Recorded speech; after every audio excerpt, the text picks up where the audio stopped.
the one who find him. The passport, bro. Divisive subculture on the internet. Frustration. You don't sound very empathetic. I'm not happy. I'm enraged because I'm alone. I don't have anybody to hold me. You do get I'm to not speak. happy. Hang on. Close to saying that the black man is a wimp. This book, The Black Woman's... I'm not happy with any of them. You know, they have disappointed us all. Richard Major's men. Black men, let me just try the white interpretation here and you'll straighten me out. Next year, often... Part with Sister Ali is that by calling black men wimps, by saying that they're punks, that bothers me. I'm not going to let the government, Welcome to the Daily Read, and I am your host, Marcus Gentry. I've been working on this show for a while, about a year, because when I first ran across the Passport Bros,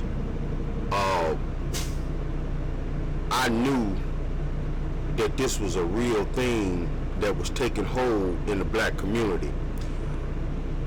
Today's talk is about middle-class black men abandoning the black community that uses them and throw them away. The only people in this country, when it comes to the black community that's really thriving, are the RNs, that's the rich ninjas, and the YNs, the young ninjas. Because the rich ninjas, they have money, and the YNs, they have money too, but they're more violent. The only people that suffer through all of this is the middle class men. So I'm going to talk about black men in general, but this can go for white men too. Because white men are going through some of the same things in their community that we are. Feminism has taken hold, and I want this message to be for my kids and my grandkids and my great-grandkids in the future, because they need to understand that they are the customer. They are the buyer. Whenever you paying rent, whenever you buying school clothes for kids that's not yours, you are the buyer. You paying utility bills, you paying child support, you are the buyer. And what happens when a buyer goes into a store and gets a defective product? They put it back or have it exchanged. A lot of men are saying, you know what, I'm going to another market because this market doesn't have what I'm looking for. And there's nothing wrong with that. You got another class of men, I call these guys the panda bears, the panderers. These men are the snake oil salesmen. They're trying to shame you into staying in this country and buying the product. The reason why they're trying to do that is because if you look at the snake oil salesmen, most of them are well-to-do. They got their pick of the choice of the litter of the product. The women are the product. So they have their pick and choice of the product. So what happens when other buyers start leaving the market? The market is the community.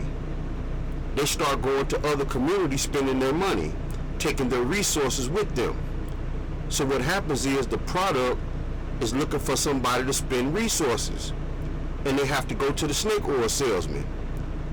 And if the snake oil salesman don't have you to dump all of their bastard kids on, if the snake oil salesman don't have you to pay rent for their side pieces or get their side pieces off of their backs, they have to turn around and pay extra money.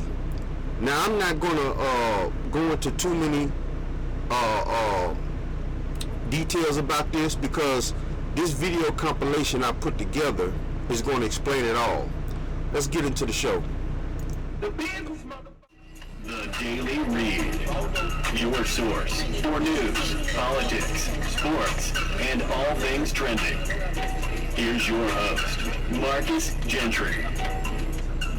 Roles seem to be a hot commodity nowadays, so let's just go ahead and get straight into it. These are the same needs that you said you didn't want, didn't need, and they are broke. I'm gonna be honest, going overseas to travel frequently and live does not equate to broke.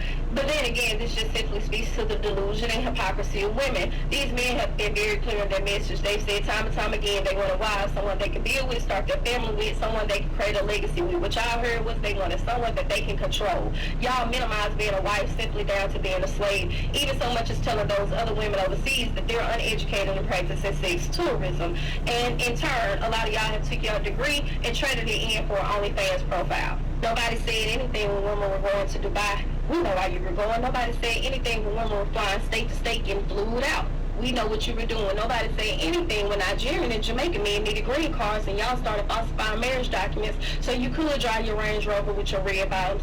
Let's just call a spade a spade. Y'all wanted the option to go back to these men after the man that you really wanted was done dragging you through the mud. Recent data predicts that 45% of women between ages 25 and 40. What that woman said towards the end, I need you men, especially you younger men coming after me, my kids, my nieces, nephews, I need y'all to understand this message. They wanted the option to come back and get resources out of you. You got to understand what's happening, people. A lot of these women from the age of 20 to 35, they get out here and play the field to see what best money options they can get out of the community. And then once they hit 35, 40 and they have all of these babies, they come back to resources that they know sitting around waiting. But what's happening is the passport bros are not waiting. They're taking their resources and going somewhere else. And this is causing a big confusion in the community, but it shouldn't be. The most damaging thing, and I'm finna carry him up real quick.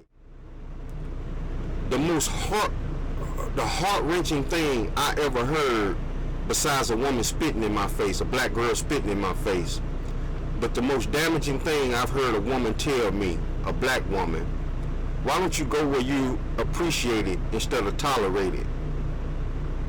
I said, what? I said, you know what? You exactly right. And when you get to a point in your life, and I hope some of you men that's watching this show get to that point early before you start spending 20, 30, 40 years of your life pumping resources into people that really want to be somewhere else with somebody else. Don't go there. Let's get back into the show.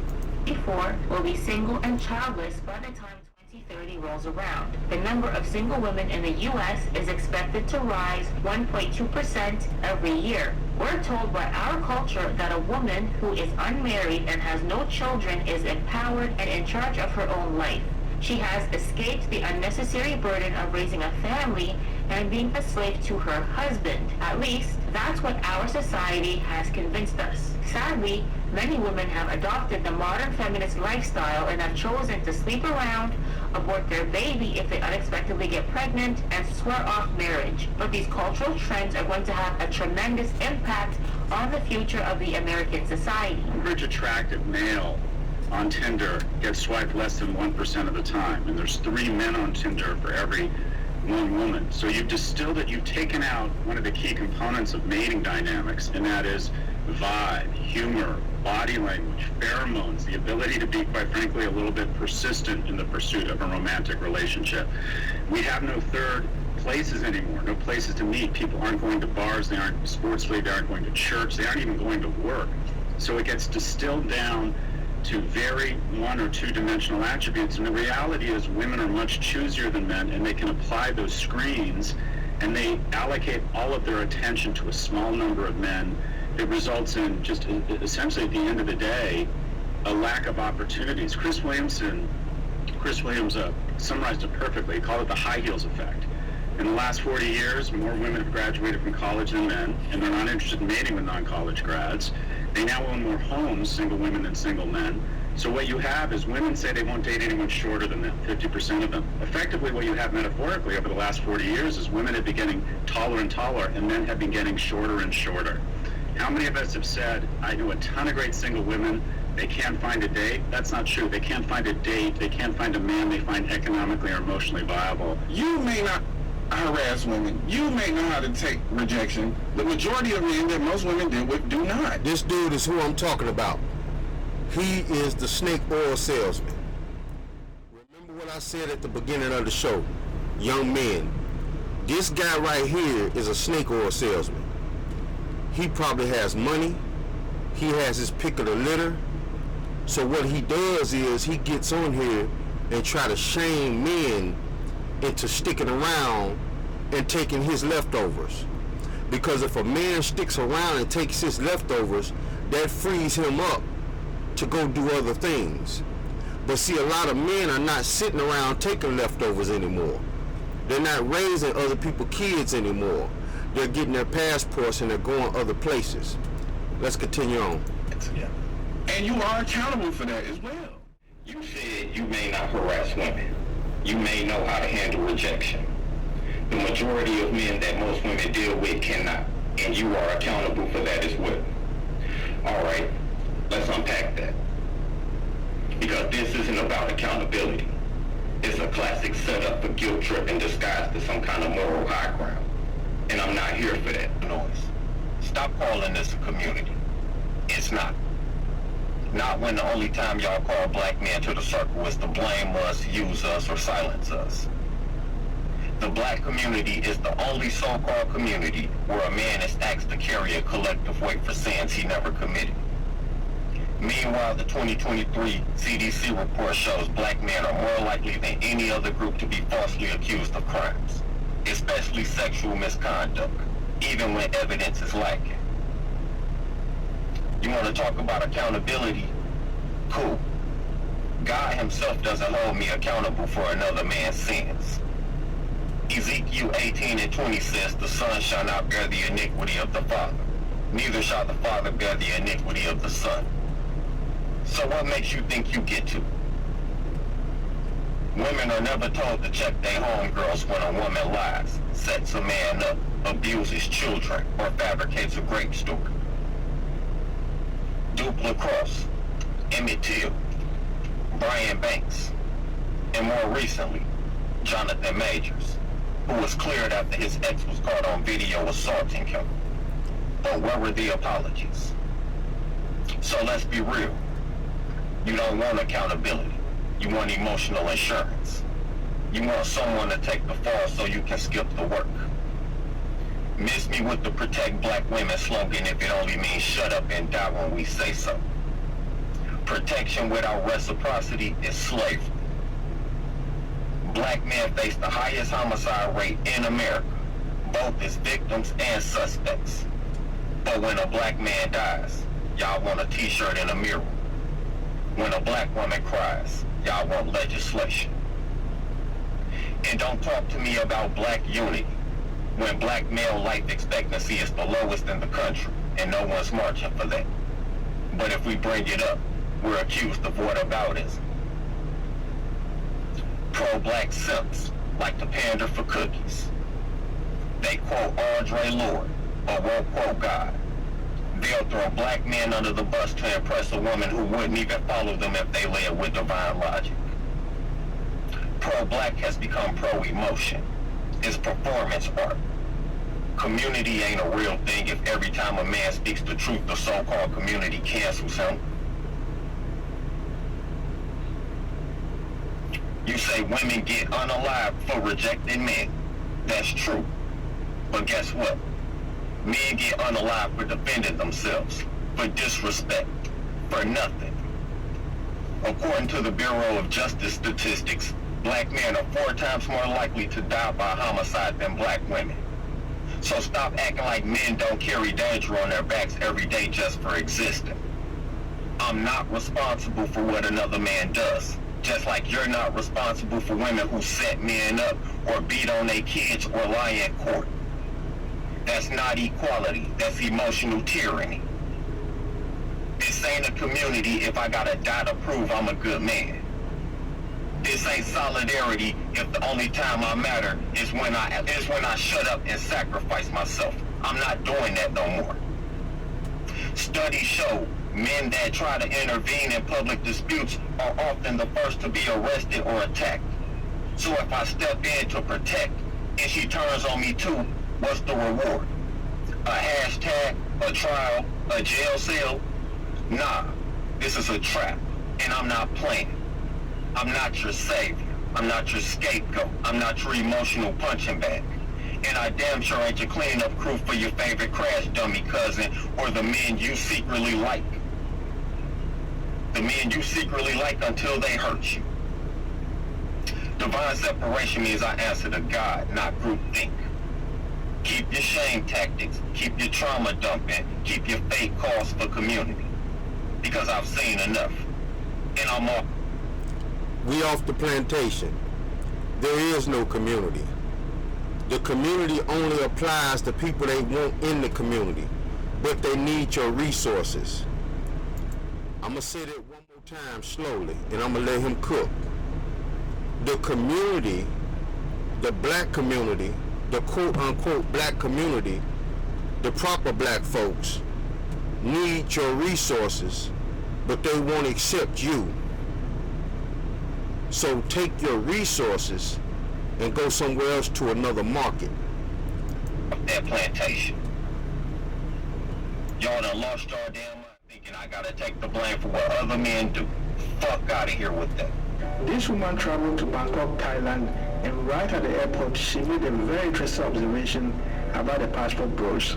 Honestly, the amount of white dudes with Thai women that are waiting to board international flights, it's an absurdity.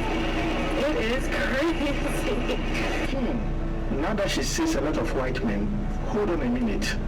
Black men from America, they can't get no so they go to third world countries. I haven't seen a white yet. Are there white men in this? Because I feel like it's only men. I guess it's a Western men thing, not just black men.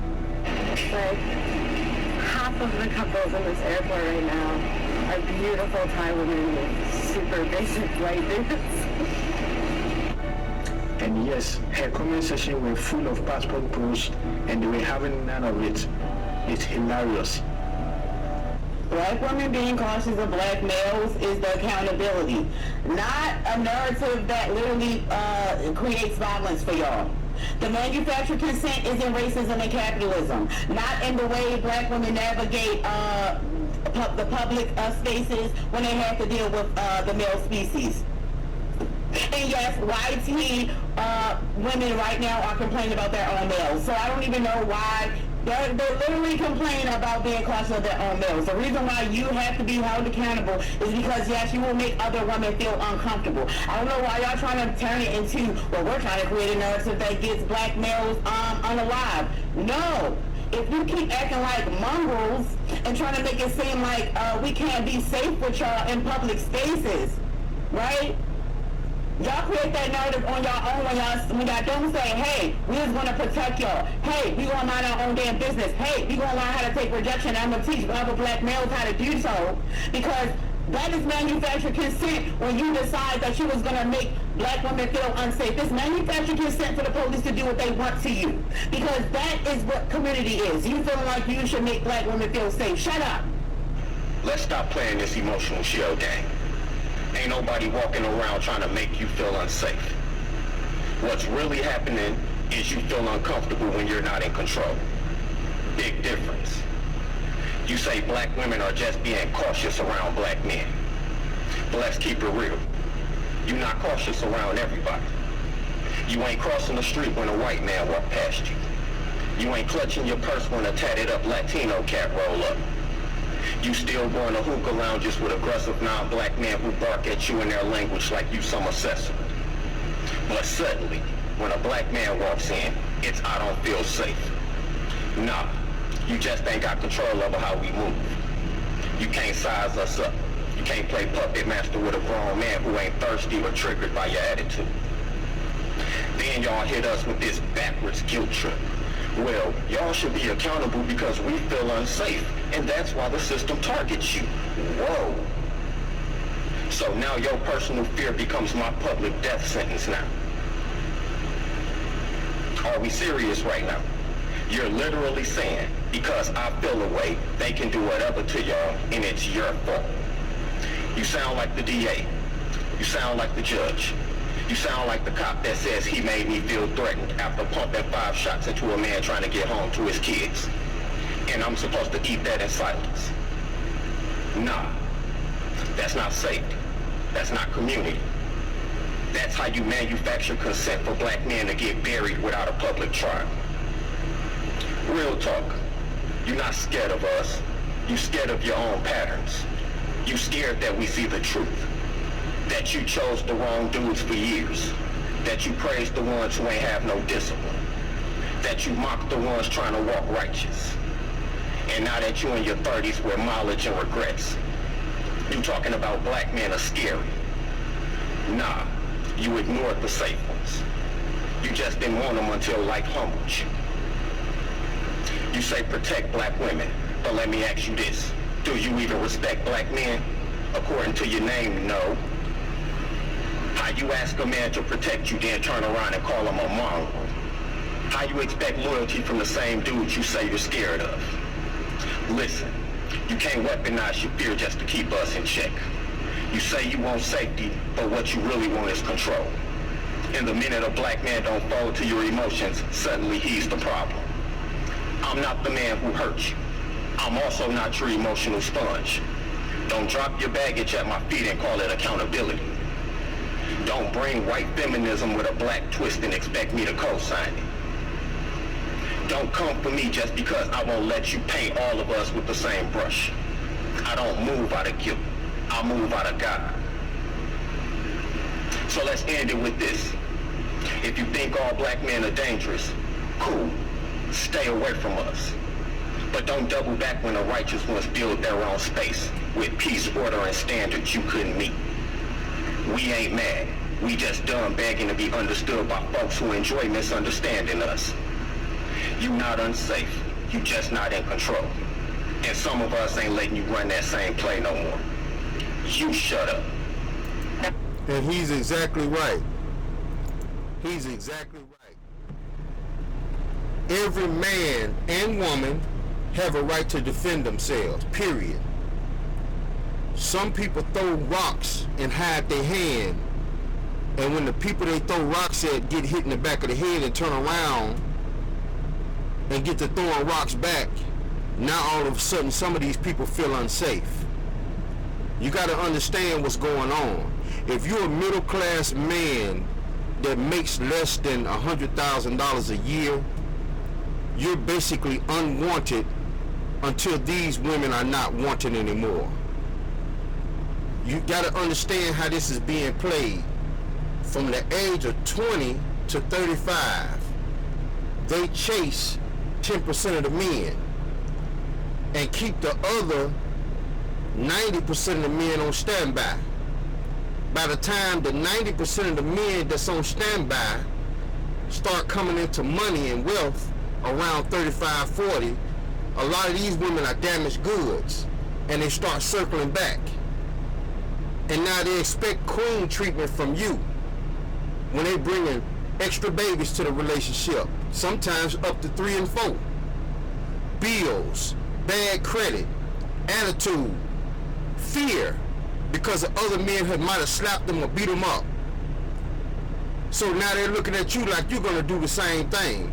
And I always tell people, I would never put my hands on a woman unless she put her hands on me. I would never put a gun out on a woman unless she pull a weapon out on me.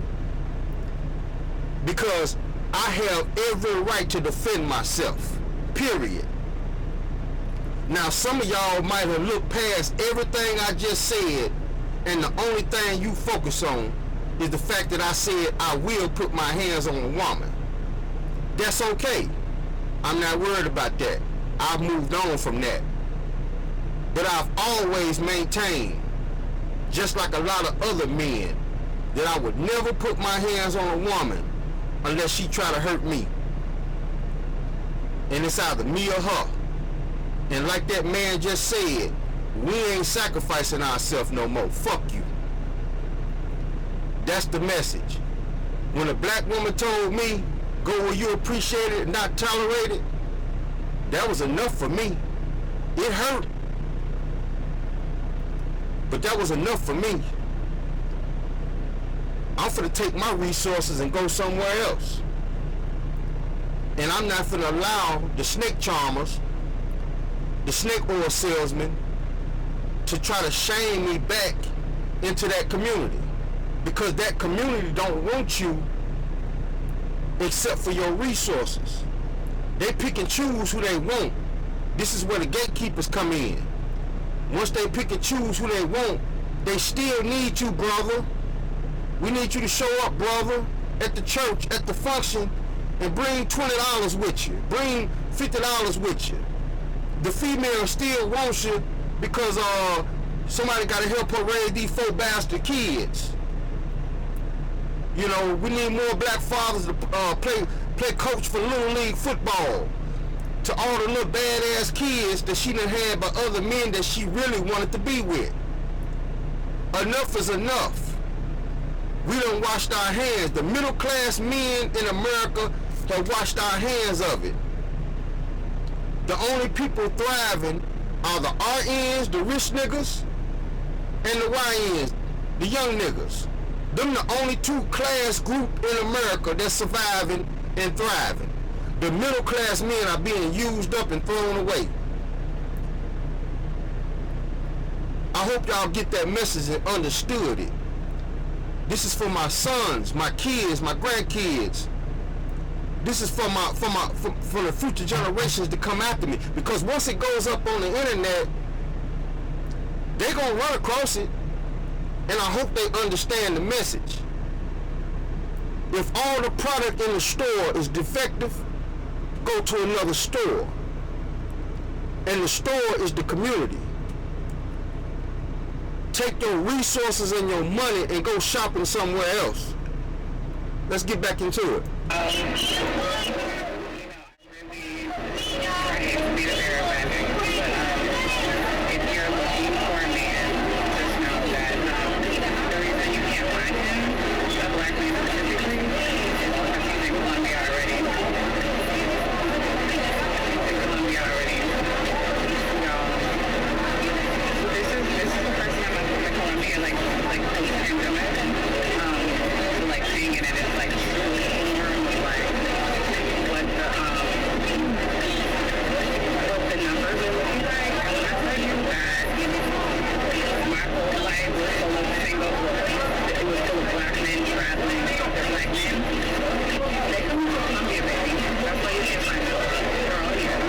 So after she posted this video, then she went and broke it down in this video here where she pretty much explained everything. If you watched my last video, I was speaking to the amount of black men that are currently in Cartagena. So just to be clear, what made this very interesting to me, and this is not my first time in Cartagena, however, my first time in Cartagena was during the pandemic, and so it just wasn't nearly as busy. So this was my first time experiencing Colombia, I think in a more realistic form of just what, you know, the average flight consists of. And it was a extremely large amount of black men. And for reference, I am a full-time travel content creator, which means I am traveling all around the world, often on flights all the time. And I can honestly say that it is very rare for me to see a large number of black men on a flight that I'm on. It is very, very, very, very rare. So to arrive and have a flight full of men, but also to see other flights full of men, and the customs line was crazy long. So when I say that there were black men everywhere, I literally mean there were black men everywhere. But what was the most jarring to me is the realization that I think there's a lot of discourse on the internet, and there's a lot of people that are like, oh, it's just dusties, it's just broke men, it's just men that other women wouldn't date. See, that's the game y'all love to play.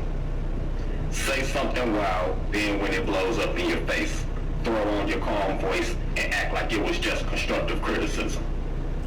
No, that tweet didn't say some men. It said straight black men are the weakest link, quote unquote. So let's stop gaslighting and acting like the ones responding are just too sensitive or taking it personal. We took it personal because you made it personal. Then when the backlash hit, you tried to rebrand it as a message just for the ones not doing the work. Too late. Be accountable for how you said it. I don't owe silence to a lie just because I know it ain't about me. I speak because I know it's about my sons. I got 4 of them. My little cousins. The solid brothers who never get credit. Only criticism.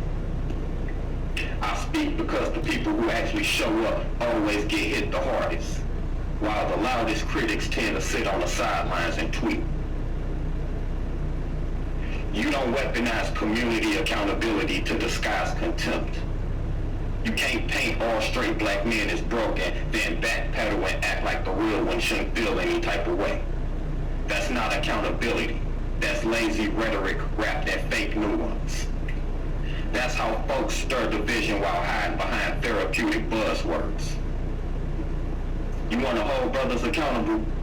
Cool. So do I. And I do it in real life, not just online. But you don't get to slap a whole group, then handpick who's allowed to react. That's not how disrespect works.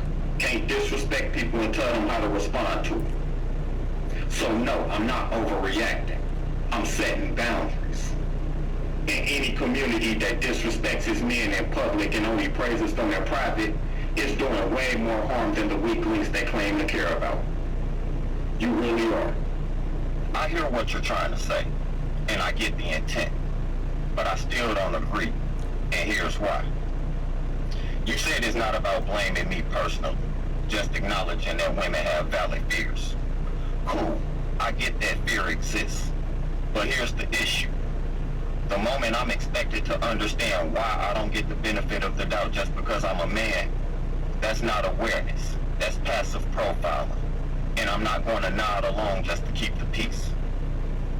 Look, if a woman's been through something, I respect that. She has every right to protect her space. But protection becomes projection when it turns into a general assumption about me before I even open my mouth. That's not just caution anymore, that's bias. And if you expect me to silently accept that bias, now you're asking me to co-sign it.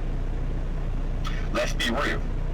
If a white person said I get nervous around black men because I've seen violence, we wouldn't call that a valid concern. We'd call it racial profiling. So how does it suddenly become reasonable when the same logic is applied to men in general? Trauma doesn't give you a free pass to judge people who didn't harm you. And I'm not denying reality. I know women go through stuff, but I also know a lot of good men who move with honor and still get looked at sideways. That's not healing. That's unresolved fear turned into normalized suspicion. And let's flip it. I've been lied to, manipulated, disrespected by women before. But I don't project that onto every woman I meet. That's my responsibility to heal from, not theirs to absorb. So no, I'm not carrying the emotional weight of every man who did someone dirty. I'll take responsibility for my character, my choices, my energy. That's real accountability. But if you ask me to just accept being seen as unsafe or suspicious because of my gender, that's not growth. That's soft shaming wrapped in intellectual language. You want safety? Cool. Let's talk boundaries, not blanket judgments. Let's talk standards, not stereotypes. I'll move in peace, I respect space, but I'm not shrinking myself to fit into someone's unresolved pain. That's not balance, that's bondage. And I pass on. And you know what? I'm glad that brother brought that up, because I think one of the things that gets misconstrued when women watch this kind of content, because they think it's creating a divide, but what they don't understand is that when we're trying to tell men to look out for certain behaviors and patterns of women, it's so that way they can protect themselves and they don't have to go through that again. And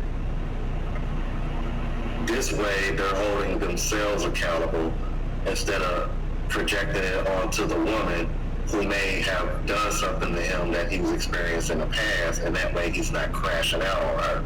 Instead, he's like, okay, I recognize the pattern, I see what type of time you on, I'm gonna just extract myself from the situation and keep it pushing and just find a woman that doesn't behave this way.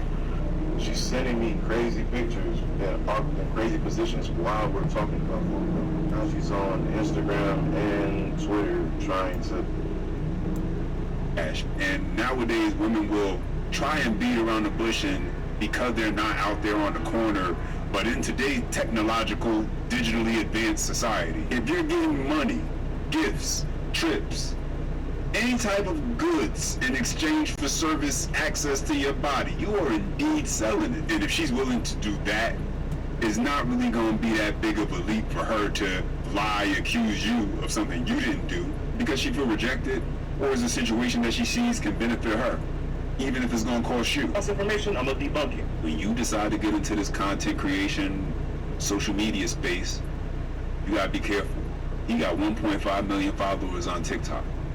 And as much as you may want to still walk around or believe that you're the same person, you're just a regular guy, on most accounts, yeah, you are, but that's not how everybody's always going to see you. There's going to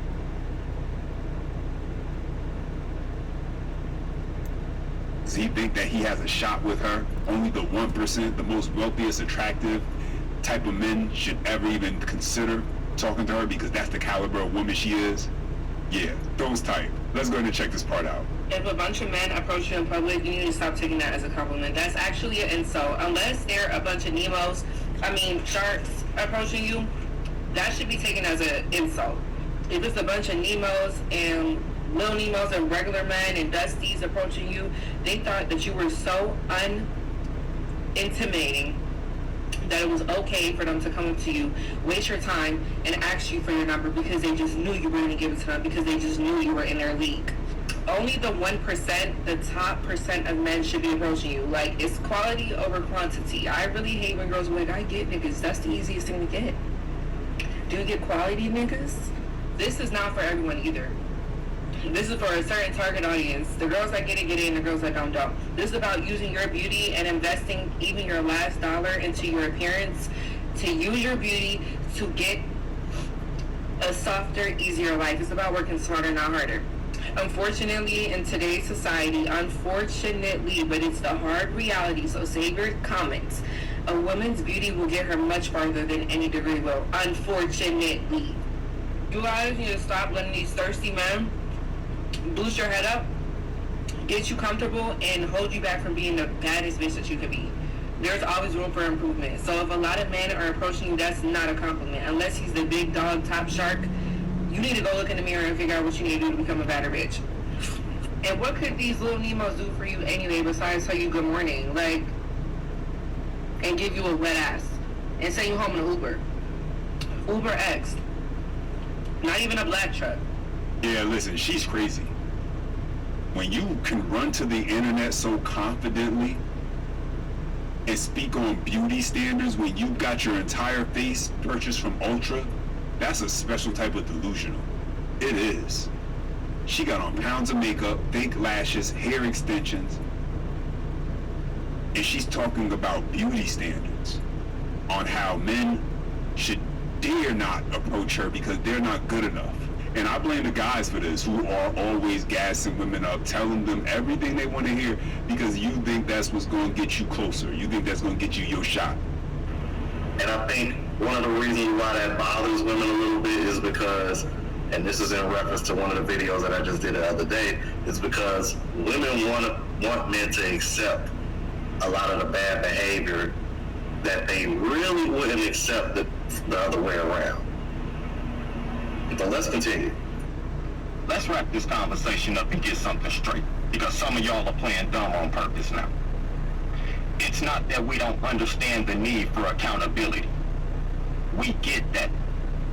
But stop playing dumb to why black men are against that specific rhetoric. It's not accountability we're rejecting. It's the lazy blanket blaming that gets disguised as accountability. That's the problem. That's not justice. That's guilt tripping. That's group shaming. And it's burning bridges you claim you're trying to build. Here's what y'all need to stop doing. Stop acting like one man's actions define the whole gender. Stop holding innocent men emotionally hostage for things they didn't do. Stop confusing leadership with martyrdom. We're not sacrificing ourselves for your misdirected anger. Miss me with it. Stop pushing, be accountable, when what you really mean is take blame for something you didn't do. When y'all throw all black men under the bus for what a few do, it creates resentment, not unity. It breeds silence, not support. And it builds walls, not solutions. Y'all say you want protection. Cool, we want that too. But real protection starts with respect, not blame. You can't shame a man into protecting you. You earn that loyalty through truth, not manipulation. I'm accountable for me. I protect mine. I correct what's in my circle. But I'm not wearing the sins of a stranger. Period. Stop using accountability as a one-way weapon. Stop acting surprised when men push back. And stop playing dumb to why black men are tired of being treated like a cleanup crew for pain they didn't cause. If the goal is healing, stop leading with guilt. If the goal is unity, stop starting with blame. If the goal is protection, stop coming with disrespect. That's not hard to understand. We're not running from accountability. We're rejecting being your emotional garbage bin. So either build with us on truth or don't build at all. But yeah, this conversation, wrap it up. Wrap it up. Because a lot of you have shown me already throughout my comment section. You're playing dumb on purpose. So that's cool. Keep playing dumb. Keep playing dumb. And keep getting the results you've been getting. So I married a Japanese woman. She's absolutely awesome. Let me tell you the story. For around 10 years, I was dating around in the West. A number of terrible relationships full of shit testing, shit talking, downright emotional abuse, really. My heart completely shut. I just couldn't open up to anyone anymore. Then I went to Japan. And within 3 months, I met my wife. She was just so caring, so supportive. She genuinely wished for me to feel happy. She was the one who finally managed to unlock my heart. I fell for her. I don't wonder at all why #passport bros exist. And I mostly ignored it, but it's kind of hard to ignore it at this point. I mean, we're at the point now where J. Cole made a song called The Passport Bros.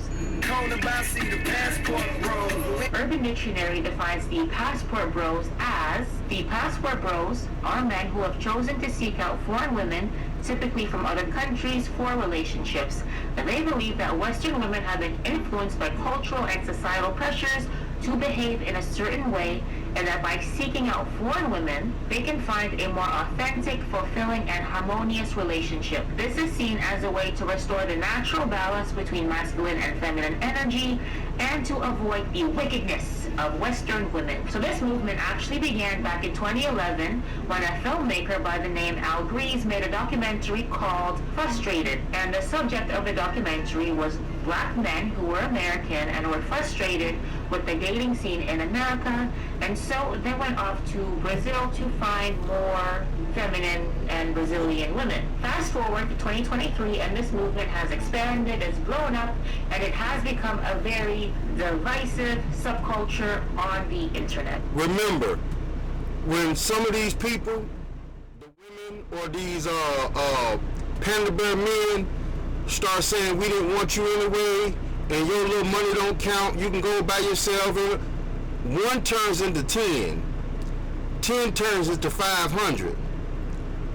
Next thing you know, these women are going to be looking around in clubs like, where all the men at? This is what's happening. That's not... So all it takes for us to say that too many... I just want to show you who she is and watch what she say and watch how she treat fellow, remember, it's supposed to be fellow black men. Watch. Let me understand this now, so that for a black man living in a white society, you see the tradition, one of a kind of longing to be like the black man, like the white man, and an effort to be accepted. Accepted. Well, it's more so like a parent-child relationship. white men have been the foster parent to black men. Although they've been an abusive parent, they have been the foster parent. And so consequently now that relationship is in turmoil because the black man is longing to go free, except he has lost any rationale or logic about what it is to be free and have to reclaim his position as man over us and father to his own children. And so that's left him in a very desperate situation that we no longer have any pity for. Examples of what black men must do to fight for their freedom. Miss Ali. Number one, quit his job working in the system. He's got to separate himself from his former slave master. This is number 11, Brian. Can we see it? Number 2, abandon all his credit cards. Absolutely. That dollar down, a dollar a week has failed many a black man. Default on his car note in order to give full attention to important issues in the struggle. Absolutely. Many of them have fine wardrobes and fine cars, and their babies are hungry. We haven't got enough black men in jail. You want to put some more in? Well, you know, that's another aspect of it. Some of our strongest and bravest and boldest black men are in prison. We got 500,000 of our men locked up. No civilization where the nation... And y'all thought that came, you know, particularly from Color Purple, that idea that the good black men are in jail, prison. That's what you have to... And again, there's some things that she's going to say that y'all might agree with. But you have to read between the lines. You got to look at the belittling. No, they weren't our foster parents. What do you mean? They were our captors. What are you talking about? What do you mean they were our foster parents? No, this wasn't no child parent, no. This was just straight up abuse. Positions of power.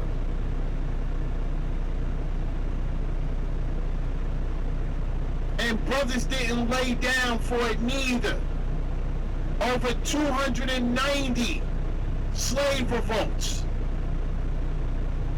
So brothers knew it was wrong. They didn't just lay down and let it happen. But let's go. If people as small as we are can survive with 500,000 black men locked up because of their frustration. You don't sound very empathetic. I'm not happy. I'm enraged because I'm alone. I don't have anybody to hold me. I'm not happy. Just 1 second. Number 4. Number 4, Brian. This is number 12. Stop going to church and study your own cultural religion. Absolutely. Take black women off the streets who are living immorally. Absolutely. We keep waiting on you to come in there and help do something for our children and get our women in order. Y'all get our women in order. They're your women. Make his word his bond and begin doing what he says he's going to do. Stop lying to us about everything. So we got to go out there, right? Snatch women off the streets that are living immorally, right? What's that called? That's a crime. Right? And also stop lying to you because we're liars.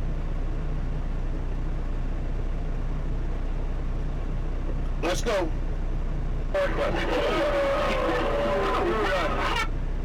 You're very close. Miss Ali, you're very close. Well, this is going to be some picnic going out into this audience. You're very close to saying that the black man is a wimp. Well, he is, but it's not because he has to be one.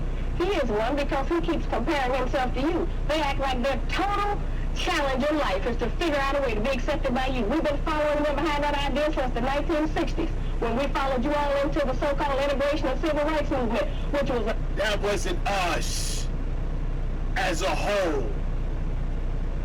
That wasn't us as a whole. What is she talking about? What is she talking about? That was not us as a whole.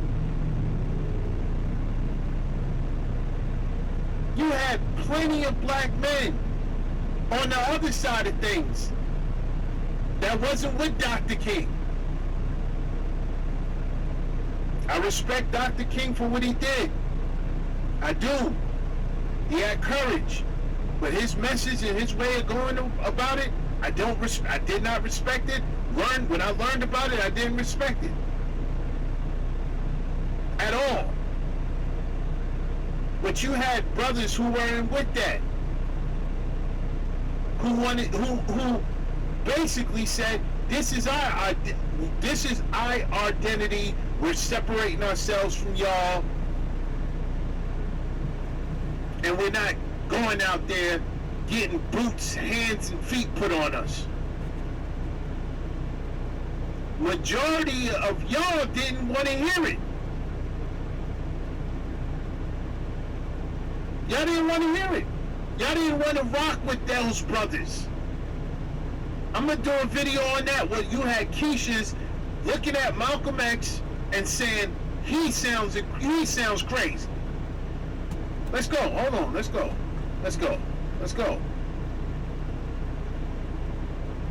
It was a total failure, poorly thought out, and no thought was given to by sending your sons and us into the white community on the basis of some eating some lunch count and shopping some store or going some hotel, that you were destroying the economic base in the black community. Because all of those businesses that we used to service, we started taking our money into white people so we could try to get accepted by y'all. This book, The Black Woman's Guide to Understanding the Black Pose, among other things, and there are a lot of other things in this book, comes forward, Dr. Majors, to say, among other things, the title has to do with his own research into the behavior of black men. Black men, let me just try the white interpretation here and you'll straighten me out. Black men affect a kind of a cool. And it's an expressionless sort of I can handle anything, non-emotional, has no texture, often misunderstood by whites as a defense against the pressure that he feels. Ain't nothing gonna bother me, ain't nothing gonna affect me, I'm a man, I'm tough, I'm courageous, and all I gotta do is stand here and affect this posture to prove it. Comes along, for example, a Korean grocer, and it looks like hostility. It is misunderstood, but it is, according to Dr. Majors, an affected defense against the enormous pressure that black men feel. How do you feel about the commentary of Ms. Ali? Well, I think Sister Ali, in her heart, I think she means well. I just don't like the way that Sister Ali goes about expressing the problems of black males. If you're going to fix the problem, what we need to do is get on about the business of providing opportunities, activities, jobs, more jobs, programs, and yes, we need Afrocentric curriculum in the schools across the country. But I think where I depart with Sister Ali is that by calling black men wimps, by saying that they're punks, that bothers me. I didn't really say it in that way, but that's the excuse and comeback you all always use, because you didn't let him finish. Didn't let him finish. This is the same Keisha. Didn't like what he was saying and got triggered. This ain't no down in the dumps black man right here. This is an accomplished black man who's trying to help his fellow black man. And you won't even let him speak. Oh, it gets worse. Oh, it gets worse. It gets worse. You get to speak. Please may I ask you to hear Dr. Major's commenting. Please, sir. As Malcolm X said, black males have caught hell in this country. And we have caught hell. And like I said, Sister, I think your heart's in the right place and you're really sincere. But as I said before, I just don't think that you're going at it the right way. Racism has killed oftentimes the will and the spirit of black males. Yes, we become oftentimes involved in self-destructive behaviors. But the point is, we deserve applause because black males, as much as they've been behind the 8 ball, we have made a number of accomplishments in this country. Yes, we can do better. Well, exactly. Yes, we should do better. Let me finish this, John. And what I'm saying, She just can't help herself. She just can't help herself. No, down. This is by calling out black males liars and saying that they're punks and they're whipped out. What I'm saying is, we can get on about the business, you and I and other black people in the black community, and I agree with you. You have a very good point that we need to invest more in the black community. We also need to develop more mentoring programs, activities, and role modeling programs to give us this demise. What I maintain about the racism situation is that the major time, 90% of the times that black men say they experience racism is when they come and ask you for something and you say no. So the solution to that is stop asking. Go do something for yourself, and you won't be in a position where somebody can say, no, we're not going to give you that. That's right. But one of the central... And watch where she's getting with that. Watch where she's getting with this. But one of the central themes in your book is that, yes, we need to do more investment. I think you mentioned in the book in your good enough to keep the money into the black community to build hospitals, schools, and what have you. And I agree with you. But at the same time, I'm not going to let the government off the hook because black people in this country have paid a black tax through their blood, sweat, sweat, and tears. There ain't no reparations coming to y'all other than welfare, disability, and unemployment. That's the Listen. He's basically, her statement about asking the government, brothers are saying, hey, listen, you owe us. You're the reason you stole. You're the reason why a lot of black men and black women are in this position. You're the reason why black people over here are starting way up in the back of a race because of what you stolen.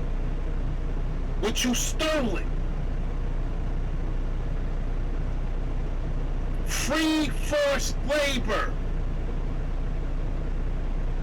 Every other ethnic background that was done wrong got reparations. Every ethnic background that the U.S. have done wrong have reparations, whether it's through war or whether it's just straight up, ransacking anything from communities,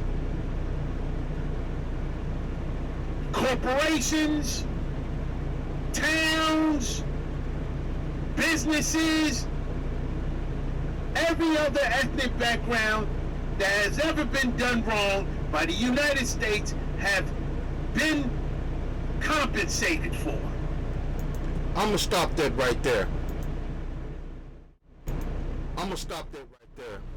Because he's gonna go on to say that food stamps, public housing, projects, welfare, those things were given to the black woman. And he's right. The government looks at it as they gave us reparations. No, you didn't give us reparations. You gave black women a chance to get off from under black men. And now it's gotten out of control to the point where black men are leaving middle class. Not the guys that do well, not the guys that are young YNs, but the middle class men, the hard workers. They're leaving. They don't want to deal with this anymore. They're in last place. But when they go somewhere else, they're in first place. And what the man is trying to tell you is that the government still owe us. The Japanese after World War II got reparations. The Native Americans got reparations. Every nationality that was done wrong by the United States government was given reparations. What blacks get? A system given to black women. I hope you guys learn something. This is for my future generations. Get your passports, go out and explore the world You don't have to be stuck in a community that don't love you. They only want you for a resource. This is the Daily Read, and I'm out. The business, motherfucker. The Daily Read. Business.